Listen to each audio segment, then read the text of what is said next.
네, 오늘은 스승의 날입니다. 요즘 많이 듣게 되는 말이 선생은 많으나 스승이 없다라는 말입니다.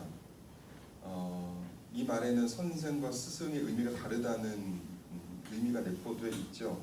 선생이란 한자를 그대로 직역하면 먼저 태어난 사람을 의미합니다.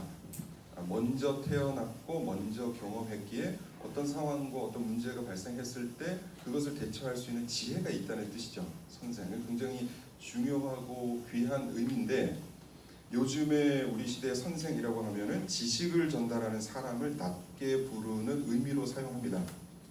지선생, 박선생 뭐 이렇게 하면 좀 낮게 이렇게, 요즘 누구나 다 선생이니까 선생님이라고 부르니까. 반면에 이제 스승이란 순우리말인데 가르쳐서 올바르게 이끌어주는 사람을 의미합니다.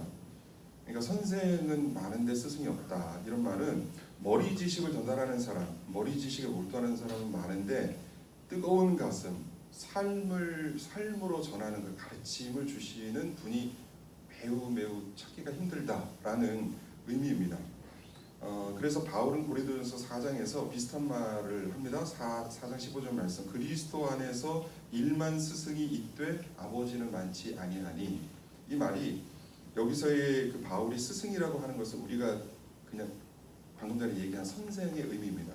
선생의 의미. 그리고 바울이 여기서 말하는 아버지는 이제 스승을 의미하는 것이죠. 그러니까 이 말은, 그러니까 그리스도 안에서 일만 스승이 있되 아버지는 많지 아니하니, 이 말을 요즘 우리가 갖고 있는 개념으로 바꾸면 그리스도 안에서 일만 선생은 있으되 아버지 같은 스승은 많지 아니하니, 이런 뜻이에요.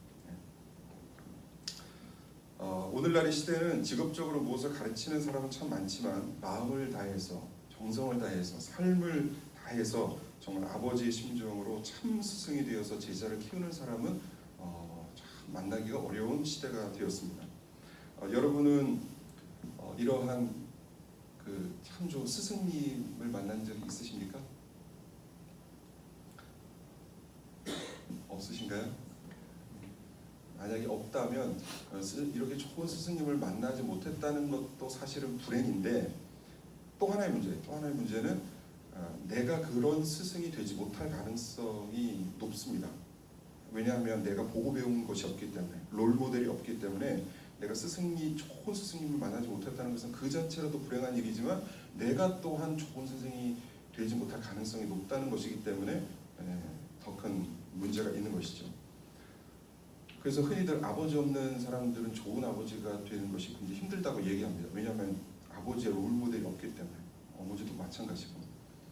그렇다고 아버지가 안 계셨다고, 어머니가 안 계셨다고 다 좋은 아버지, 좋은 어머니가 못 되느냐? 그것도 아니에요.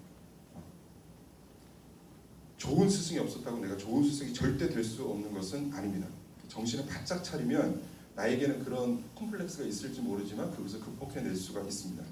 그것을 넘으려면 첫 번째, 나에게 그러한 롤모델이 없었다, 나에게는 그런 좋은 환경이 없었다는 것을 인식해야 됩니다. 인식. 내가 원치 않았지만 나에게는 그런 부족함이 있다라는 것을 인식해야 되고, 두 번째, 좋은 롤모델을 찾아야 합니다. 좋은 아버지, 좋은 어머니, 좋은 스승의 롤모델을 주위에서 유심히 이렇게 지켜봐야 됩니다. 그럼에도 불구하고 이렇게 좋은 롤모델을 구하는 것은 사실 쉽지는 않습니다. 그래서 세 번째, 우리에게 가장 좋은 모델이 되어주시는 예수님, 성경 속의 인물들을 통해서 우리가 우리의 삶의 롤모델로 잘 삼아 나가야 됩니다. 그래서 사실 이 세 번째만 잘 되면 첫 번째, 두 번째가 없다 하더라도 그것을 능히 극복할 줄 저는 믿습니다. 여러분 믿으세요? 네. 이 세 번째가 잘 되면 오히려 첫 번째, 두 번째가 없는 것을 충분히 극복하고도 남습니다. 왜냐하면 성경은 하나님의 감동으로 된 것으로 교훈과 책망과 바르게 함과 의로 교육하게 유익하니, 성경을 통해서 하나님 우리를 교육하세요. 성경이 우리 교육이 최고의 교재이고 또 성경 자체가 우리를 가르치시는 최고의 교사이시기 때문입니다. 성령님께서 가르치시는 것이기 때문에. 아멘이시죠? 네. 역대기의 저자가 지금 역대기를 작성하면서 이 스승의 마음으로 이 글을 작성하고 있는 거예요. 역대기의 저자가 지금 역대기를 작성하고 있는 때는 어떤 상황이었습니까? 70년 만에 90여 년에 걸쳐서 1차, 2차, 3차 이렇게 포로들이 이스라엘 땅으로 돌아왔는데 어떤 상황이 펼쳐졌습니까?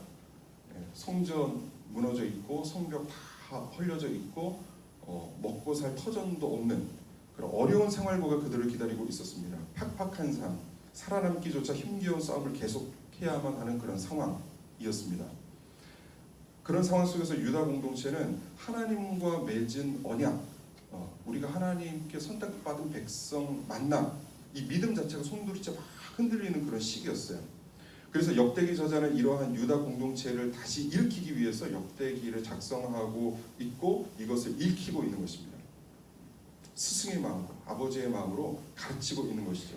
아니야, 너희가 보는 이 상황, 너희가 겪는 이 상황, 하나님의 큰 섭리 속에 보면 이것이 꼭 너희에게 필요하기 때문에 주어진 것이지 하나님께서 실수하시거나 하나님께서 너희들을 버리셨거나 너희들에게 무관심하기 때문에 이러한 힘든 상황을 주신 것이 아니야 라는 의미에서 역대기를 작성하고 있는 것이죠.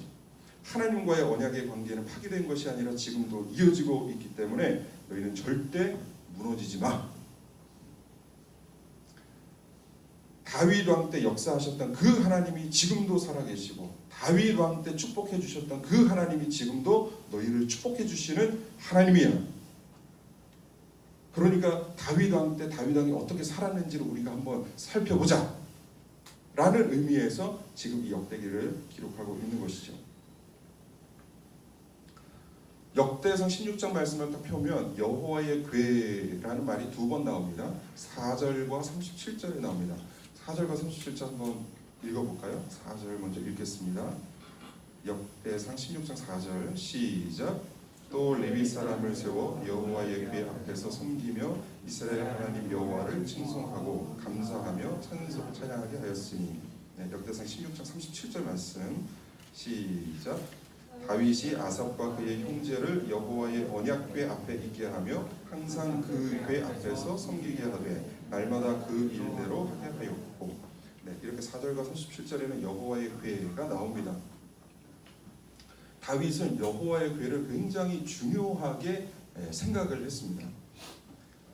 첫 번째 왕 사울은 여호와의 궤를 잃어버린 자죠. 전쟁에 나가서 여호와의 궤를 잃어버렸습니다. 그런데 잃어버렸으면 어떻게 해야 돼요?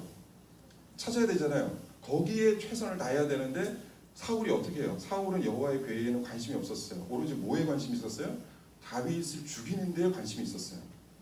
그래서 여호와의 궤가 20여 년 동안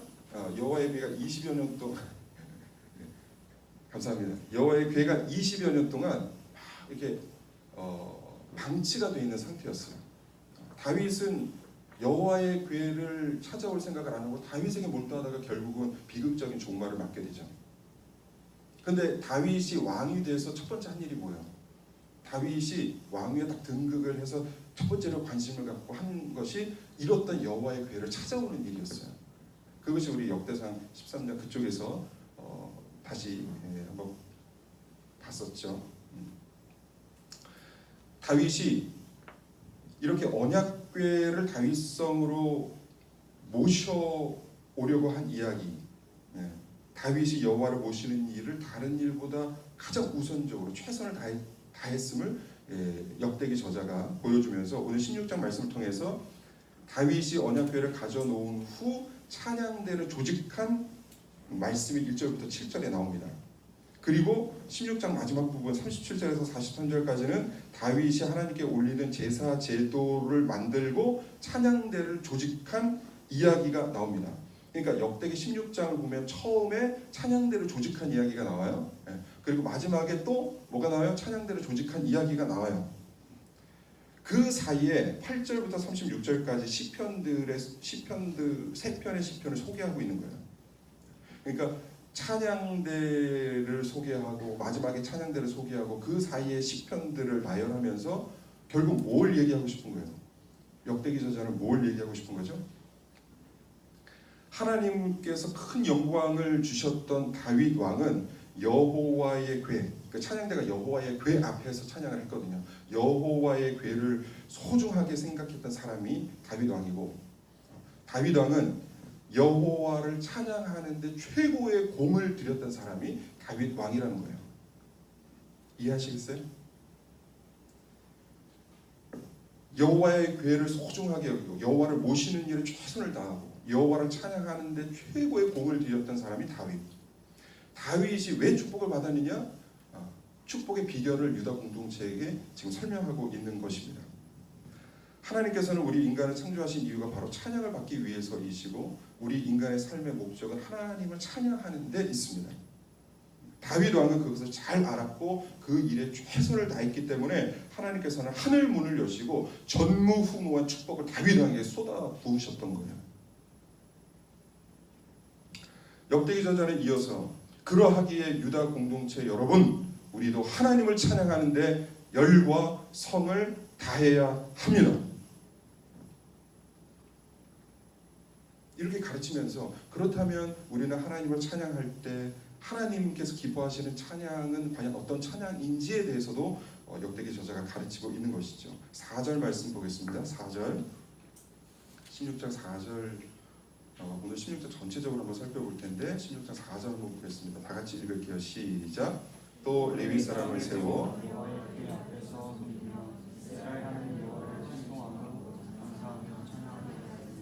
네, 여기서 칭송하다라는 의미로 번역된 이 자카르라는 말은 기억하다, 기억하게 하다라는 의미가 있습니다. 하나님을 제대로 찬양하기 위해서는 기억해야 합니다. 공부를 잘하기 위해서는 기억력이 좋아야 하듯이 좋은 믿음을 가지려면, 좋은 신앙이 되려면 기억력이 좋아야 합니다. 우리 인간은 망각의 존재죠. 물론 망각을 해야만 사람들이 살 수가 있습니다. 쓸데없는 거 다 기억하는 사람도 있어요. 한 달 전, 두 달 전, 6달 전, 1년 전에 다 기억하는 사람이 있어요. 이런 사람은 제대로 생활하지 못해요. 쓸데없는 것은 빨리빨리 망각을 해야 됩니다. 잊어버려야 됩니다. 하지만 기억할 것까지도 우리는 얼마나 자주 망각하면서 사는지 모릅니다. 하나님께서 은혜를 베푸셨던 그 수많은 순간들 다 잊어버리고 하나님께서 마치 나에게 한 번도 은혜를 베푸신 적이 없는 분처럼 우리가 하나님을 생각하고 하나님에 대해서 오해하고 하나님에 대해서 망각할 때가 얼마나 많습니까? 그래서 진정한 찬양을 올리려는 사람은 하나님께서 나에게 베푸셨던 그 은혜의 순간들을 잊지 말고 기억해야 합니다. 저는 그래서 2011년 8월 광복전진에서 셋째 주를 저는 잊질 않아요. 일평생 그때 하나님께서 일주일 동안 쏟아부으셨던 그 은혜, 그 감격, 나를 구원하시기 위해서 새롭게 빚어가시기 위해서 하나님께서 펼치셨던 그 손길, 하나님께서 여러분을 만지시기 위해서 여러분에게 은혜를 베푸셨던 그 순간순간들 왜 망각하면서 지냅니까? 왜 하나님은 지금 나를 구원하지 않는다고 생각을 하십니까? 여러분이 망각하기 때문에 그래요. 우리는 또 무엇을 기억해야 합니까? 역대기 기자는 시편의 말씀을 인용하면서 자카라, 기억하라, 하나님을 기억하라, 기억할 것을 강조하면서 무엇을 기억하라고 말씀합니까? 23절 보면 여호와의 구원을 기억하면서 찬양해야 한다고 말씀합니다. 24절 그의 기이한 행적을 선포하라, 기억하면서 찬양해야 한다고 말씀합니다. 25절 하나님의 위대하심을 기억하고 찬양하라고 말씀합니다. 26절 하늘을 지으신 창조의 능력을 기억하고 찬양하라고 말씀합니다. 27절 하나님의 존귀와 위엄, 하나님의 능력을 기억하고 찬양하라고 말씀하고 있습니다.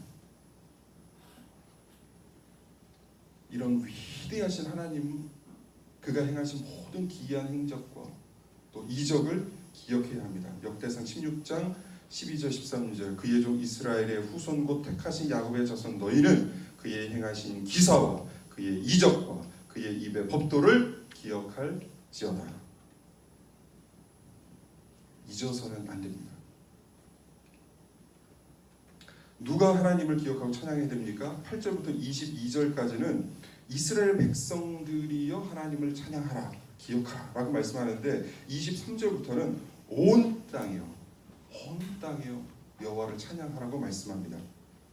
그리고 이 모든 기이한 이적과 행적을 만민에게 선포하라고 말씀합니다. 그러니까 이스라엘 민족에서 만국 백성으로 찬양을 해야 되는 백성들이 확대됨을 말씀하고 있습니다. 여호와께서는 이스라엘만의 하나님이 아니시오 온 세상을 지으신 하나님이시기 때문입니다. 역대기 기자는 하나님의 무엇을 또 기억하고 찬양하라고 합니까? 34절 말씀 다 같이 읽겠습니다. 34절 한 목소리로 읽겠습니다. 시작. 여호와께 감사하라. 그의 선하시며 그의 인자하심이 영원함이로다. 하나님의 선하심과 영원하신 인자에 대한 고백은 역대기와 시편에서는 끊임없이 등장하는 문구입니다. 그 위대하시고 그 능력의 하나님, 그 위엄의 존재 하나님께서 우리에게 어떠한 하나님이셨느냐? 우리에게 선하신 하나님, 우리에게 인자, 헤세드를 베푸시는 하나님 미심을 기억하고 찬양하라고 역대기 기자는 말씀을 하고 있는 것입니다. 하나님은 선하십니다. 하나님은 선하신 분이십니다. 내가 합격을 하고 좋은 일이 있을 때만 하나님은 선하신 분이 아니라 내가 불합격하고 내가 뭔가에 도달하지 못했을 때에도 하나님은 선하십니다. 아멘이십니까? 내가 건강할 때만 하나님이 선하신 분이 아니라 내가 비록 몸이 연약해지고 또 질병으로 고통당할 때라도 하나님은 선하십니다.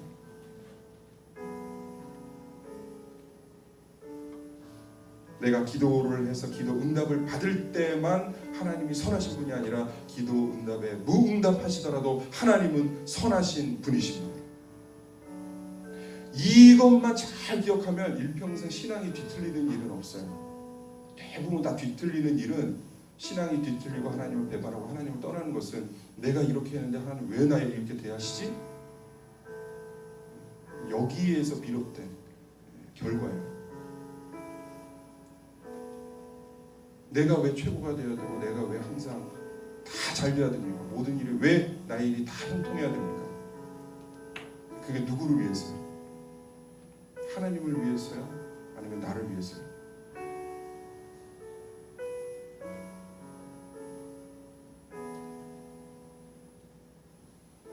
하나님은 언제나 우리에게 선하신 분이고 인자하신 분이십니다.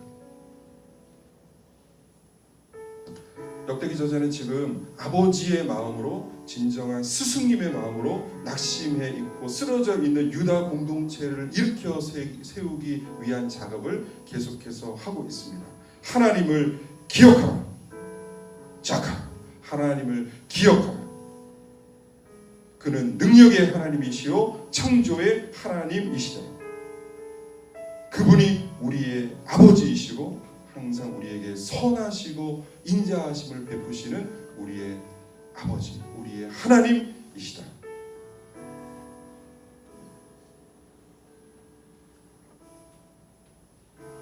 그러면서 이 역대기 저자는 35절을 쓰면서 35절을 말씀하면서 이러한 선하시고 또 우리에게 인자를 베푸시는 분이기 때문에 우리는 하나님께 간구할 수 있음을 이야기하면서 35절을 이야기합니다. 이 35절은 역대하 16장에서 숨어있는 노래의 절정 부분입니다.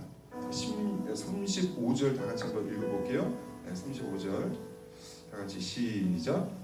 너희는 이르기를 우리 구원의 하나님이여 우리를 구원하여 만국 가운데서 건져내시고 모으사 우리로 주의 거룩한 이름을 감사하며 주의 영광을 드높이게 하소서 할지어다. 아멘.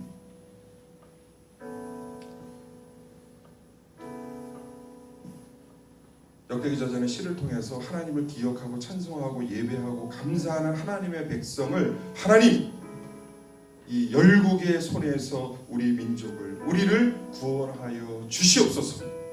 믿음의 요청, 믿음의 간구를 올리고 있는 것입니다. 그러면서 백성들에게 우리가 이런 선하시고 인자하신 하나님께 우리의 간구를 올리자 라고 말씀을 하는 거예요. 여러분 어떻게 하시렵니까? 여러분의 그 어려움을 여러분이 부둥켜 안고 해결해 보시렵니까?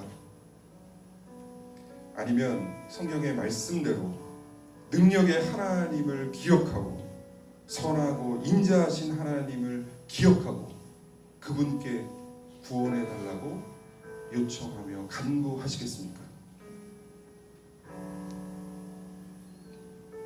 역대기 저자는 오늘 16장 말씀을 통해서 이 능력의 하나님을 기억하라, 그리고 그분은 우리에게 선하시고 인자하신 아버지이심을 이야기하면서 그 아버지께 간구할 것을, 우리 민족을 열방 가운데서 구원해 달라고, 구원하여 주시옵소서, 구원의 하나님을 찬양하면서 구원을 갈구하고 있는 장면입니다. 진정으로 마음을 다하고 뜻을 다하고 여호와를 섬기는 자는 하나님이 결단코 버리지 아니하시며 의의 길로 인도하실 줄 믿습니다. 하나님을 진정한 나의 목자로 붙드는 자는 하나님께서 당신의 선하심과 인자하심으로 우리를 품으시고 이끌어 가실 줄 믿습니다. 아멘이시죠? 우리 이 말씀 붙들고 오늘 기도하겠습니다. 하나님 아버지, 능력의 하나님, 위대하신 하나님, 창조의 아버지, 그 존귀와 위엄과 구원의 하나님, 그 하나님을 믿습니다. 오늘 나에게 닥친 이 어려움, 낙심, 절망, 모든 막힌 담에서 저를 구원하여 주시옵소서. 내가 주를 의뢰하고 적군을 향해 달리며 내 하나님을 의지하고 담을 뛰어넘나이다. 시편 18편 29절의 말씀처럼 주님을 의뢰하고 의지하여 막힌 담을 뛰어넘게 하여 주시옵소서. 다 같이 기도하겠습니다.